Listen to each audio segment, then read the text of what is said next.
Assalamualaikum warahmatullahi wabarakatuh. Perkenalkan, nama saya Nurvita Abdullah. Saya dari jurusan Kimia, Prodi Kimia kelas A. Saya dari kelompok 3 dengan materi metode reflux. Yang pertama, saya akan menjelaskan tentang pengertian dari reflux. Reflux adalah ekstraksi dengan pelarut pada temperatur titik didihnya selama waktu tertentu dan jumlah pelarut terbatas yang relatif konstan dengan adanya pendingin balik. Reflux adalah teknik yang melibatkan kondensasi uap dan kembali kondensat ini ke sistem dari mana ia berasal.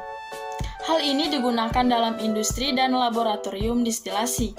Hal ini juga digunakan dalam kimia untuk memasok energi untuk reaksi-reaksi selama jangka waktu yang panjang.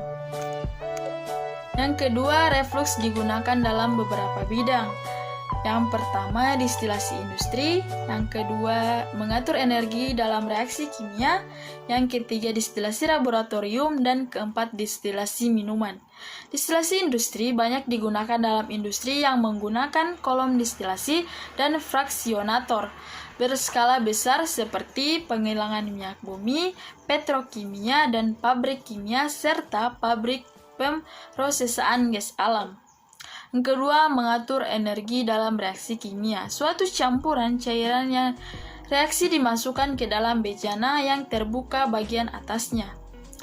Bejana ini dihubungkan dengan pendingin Liebig atau Fick-Reux sehingga semua uap yang dihasilkan akan didinginkan dan kembali jatuh ke dalam bejana reaksi. Yang ketiga, distilasi laboratorium. Peralatan laboratorium menggunakan reflux untuk memasok energi kepada reaksi kimia. Sebuah Erlenmeyer digunakan sebagai penampung dalam rakitan ini.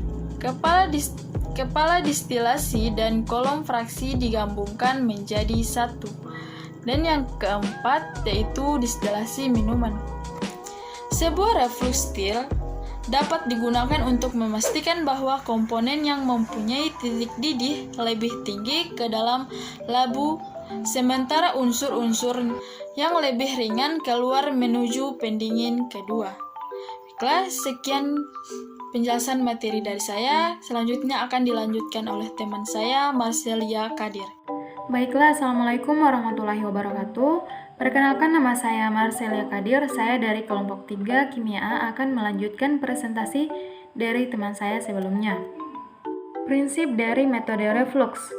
Prinsip dari metode reflux adalah pelarut volatil yang digunakan akan menguap pada suhu tinggi, namun akan didinginkan dengan kondensor sehingga pelarut yang tadinya dalam bentuk uap akan mengembun pada kondensor dan turun lagi ke dalam wadah reaksi sehingga pelarut akan tetap ada selama reaksi berlangsung.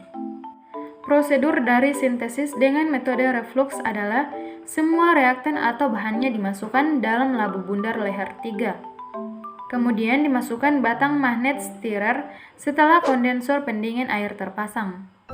Campuran diaduk dan direflux selama waktu tertentu sesuai dengan reaksinya. Pengaturan suhu dilakukan pada penangas air, minyak atau pasir sesuai dengan kebutuhan reaksi.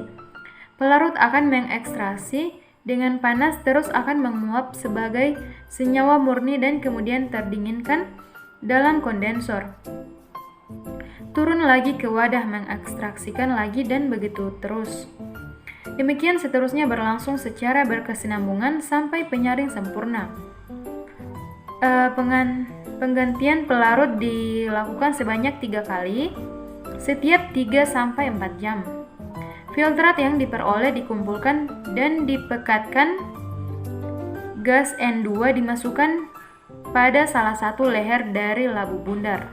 Berikut kita lihat gambar di samping ini, ada rangkaian reflux terjadi 4 proses. Yang pertama ada pemanasan, yang kedua ada penguapan, yang ketiga ada pendinginan, dan keempat ada pengembunan. Baiklah, itulah pemaparan materi dari saya.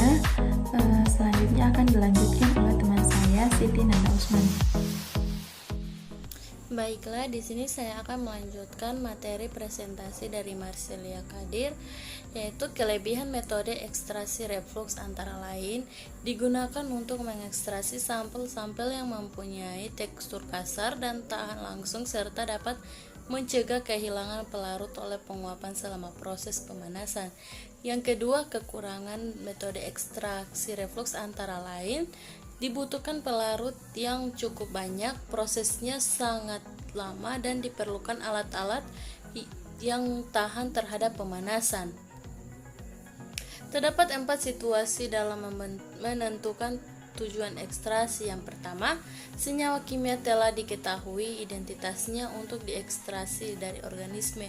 Dalam kasus ini, prosedur yang telah dipublikasikan dapat diikuti dan dibuat modifikasi yang sesuai untuk mengembangkan proses atau menyesuaikan dengan kebutuhan pemakai. Yang kedua, bahan diperiksa untuk menemukan kelompok senyawa kimia tertentu, misalnya alkaloid, flavonoid, atau saponin. Meskipun struktur kimia sebetulnya dari senyawa ini bahkan keberadaannya belum diketahui. Yang ketiga, organisme, tanaman atau hewan digunakan dalam pengobatan tradisional dan biasanya dibuat dengan cara misalnya tradisional Chinese medicine atau TCM, seringkali membutuhkan herbal yang didihkan dalam air dan dengkok dalam air untuk diberikan sebagai obat. Yang terakhir, sifat senyawa yang akan diisolasi belum ditentukan sebelumnya dengan cara apapun. Situasi ini utamanya dalam program screening dapat timbul jika tujuannya adalah untuk menguji organisme. Sekian dari presentasi kelompok kami, lebih dan kurangnya mohon dimaafkan. Wabillahi taufiq wal hidayah. Wassalamualaikum warahmatullahi wabarakatuh.